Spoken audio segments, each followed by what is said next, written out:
And I probably have some family members that I probably need to talk to. But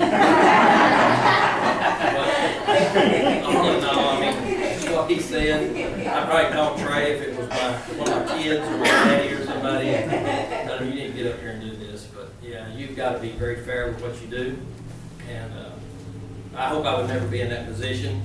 I mean, that's probably the worst nightmare any of us would want to see if we had anybody in our courtroom. And yes, and obviously, I mean, you'd have to recuse yourself from anybody in the immediate family.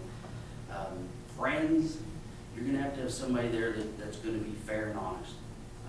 With my involvement in the community, I had 800 people at my kickoff 2 weeks ago tonight, and so I know a lot of people. So if I call Trey every time I know somebody, Trey's not gonna like me. Immediate family, and obviously an obvious conflict of interest, I would definitely recuse myself. But again, I have a proven record of honesty and caring and compassion and making a difference, and so everyone would be treated fair. What about that first part? Oh yes, I have, as a police officer, I've been in JP courts, and then I also sold a used car one time, as is, and the lady sued me because several months later the transmission went out. So yes, I got to do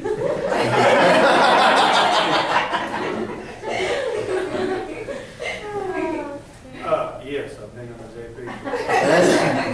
I seem to have a left foot sometimes. But, yeah, I would recuse myself from close family members. Other than that, I know lots of people as well, and so I would be fair and honest and deliver it just like I didn't know them. So, but family members, you would have to recuse yourself from it.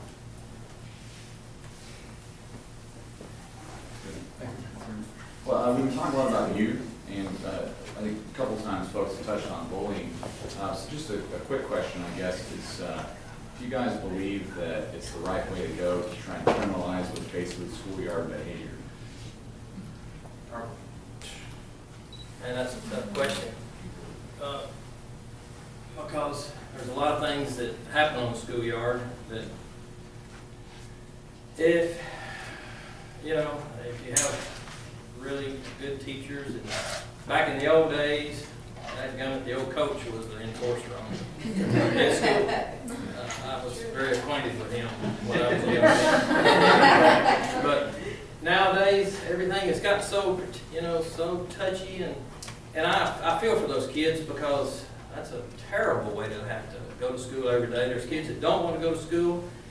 I've got grandkids that have, that just come home and tell things, and I don't think anybody has a clear answer for that, and they work on it all the time, and I just hate to bully. I really do. I think but they're there. They used to bully me when I was a kid trying to get my lunch money. And they had to fight me over it.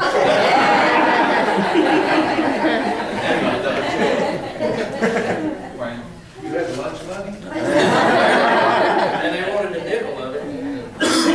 I, like Robert, have been on the receiving end of bullying. I had a guy that came into science class every day, and he would punch me. And he would always do it when the teacher wasn't looking. And so once you know, the day I had enough of it, the teacher looked. And so me and Mr. Jones ended up down at the principal's office. And got to tell our story. And luckily he was a fair man.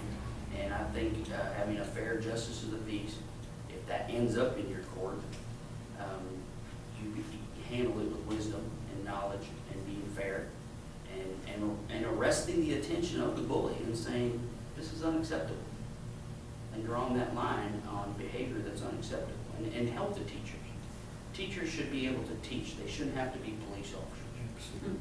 And so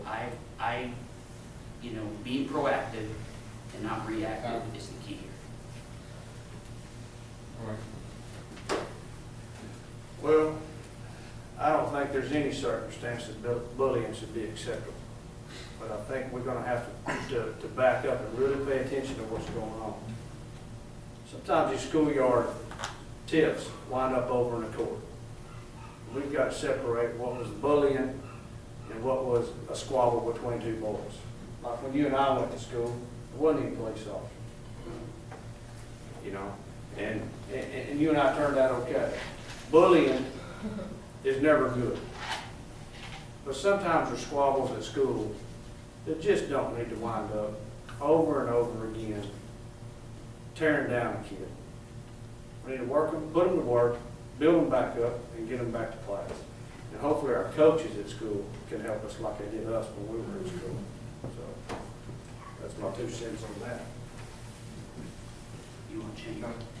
If we give you a nickel back on my 2 cents. Like Wayne said, you have to be proactive. The problem is before, in the old days, if you got in a fight, you went to the principal's office, you got your punishment, you went home, y'all were friends the next day, okay? Now, everybody goes to court at the schools, pretty much, okay? The JP court has become a child care. They actually need to take the schools back and deal with the punishment at school. There is so many cases that come through a JP court for juveniles that does not need to be there.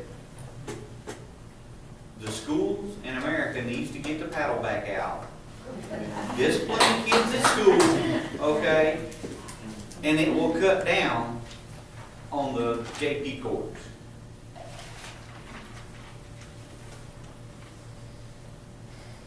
We're about 10 after 8. I'll take 2 more questions. Mr. Dawson.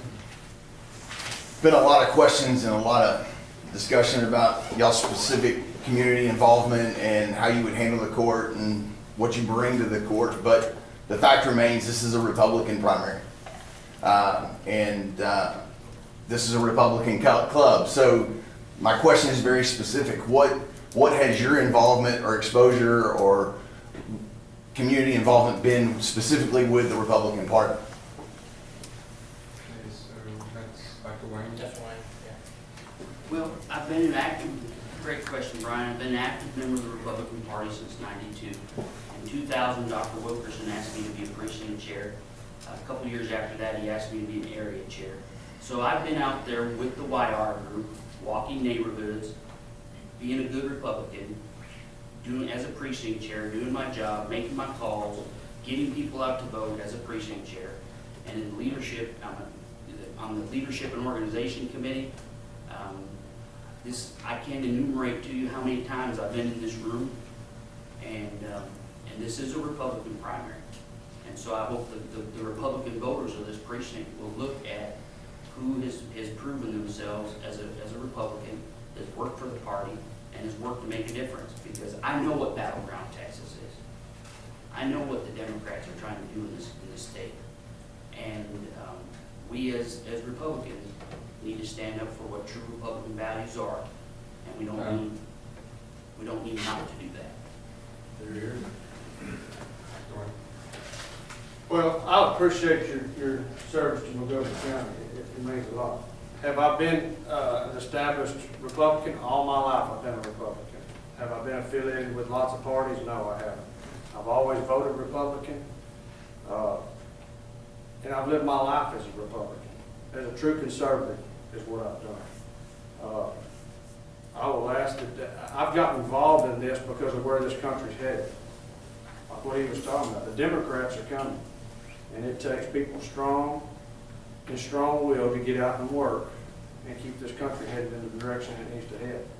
And so I will ask you again to look at my record as a businessman, as a Republican, and as a leader for y'all.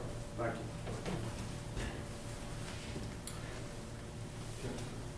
My parents were Republicans. I'm a Republican, have been all my life. I have not been a member of any parties. And until now, when I jumped off the cliff to get into this race, this is my first. So this is actually a learning experience. And for y'all to come out here and accept me, I really appreciate it. Thank y'all. Well, I say the same. I've been a Republican all my life. And I can't really say that back in the old days, in the 50s and 40s, in the state of Texas, most everybody here was Democrats. The party has changed over the years, and everybody in my family now is a Republican, and they're proud of it, and I'm proud of being a Republican also. I've not been affiliated with any other, with the Republican Party as like Wayne out knocking on doors and doing things. I've been working. I've been having to try to raise a family, and it's, it just takes a lot. And I'm like Kelly, first time for me, but I'm proud to be a Republican in what I do with my life. Anyway, thank you. One more question, anybody? Will you fix my ticket? I'm just joking.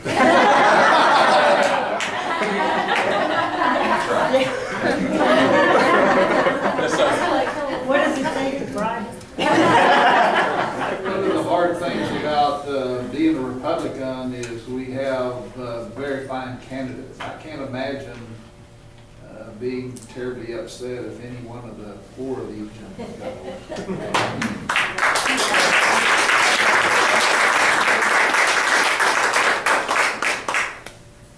Is that a question or just a statement? I'm glad he said that, because I was about to say the same thing. All right. Yeah. Well, I'll tell y'all one thing. These guys, I don't know them, I haven't known them all very long, but I'm the same way. I think any of us would be really good at what we do. Matter of fact, I told Wayne, and I think I told Wayne, it's kind of like American Idol. We're all real good. Only one of us is going to make it. But I'm proud to be here sitting with these guys.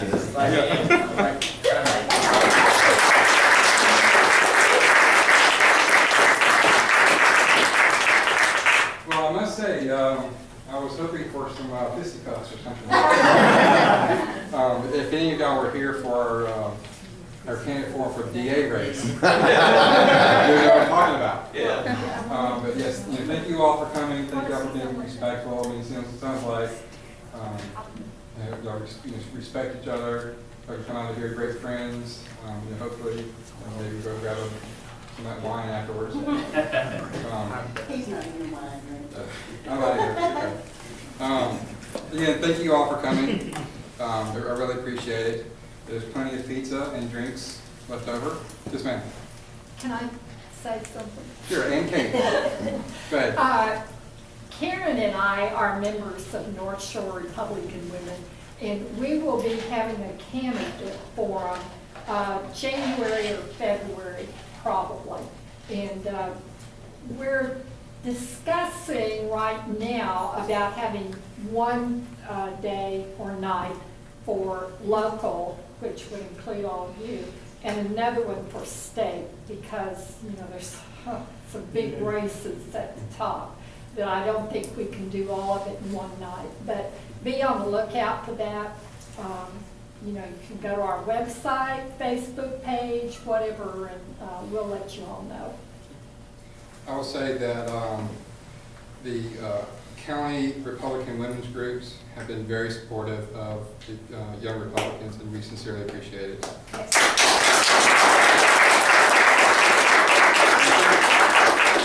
And if there's anything that we can do for you, please let us know. Do not hesitate. We will. You can come to our fundraiser.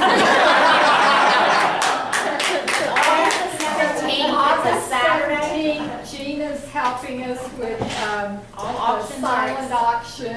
She's an associate member, so. You said it's August, you said? August 17th. I will put that in our next email. Okay. Yeah, if you look on our Facebook page, there was a save the date. Okay. Okay, that's in it. I have one comment for the candidates. Go ahead. This is going to be hard on you and on your family. You're going to be out a bunch away from them. You need to, when you have time that you can spend with your families and your wives, spend it in quality time, because you're not going to have a lot of quantity time with them. And for the wives, it's going to be rough on you, And you're gonna have to be really forgiving because their life is not their own while they're running for office. And it's just gonna be tough. You don't believe that, ask J.D. Lambright. You can ask any of us that are in office or that have run, right, Trey? Yes, sir. I would agree with that statement 100%. Thank you for coming out. Yeah. I'm glad to be here, and I'm proud of all four of you that have put your name in at this point, and it's gonna be a tough year, guys. That's all I can say at this point. It's gonna be a tough year. Just a couple of Young Republican announcements. Our annual membership drive is going on. If you have not paid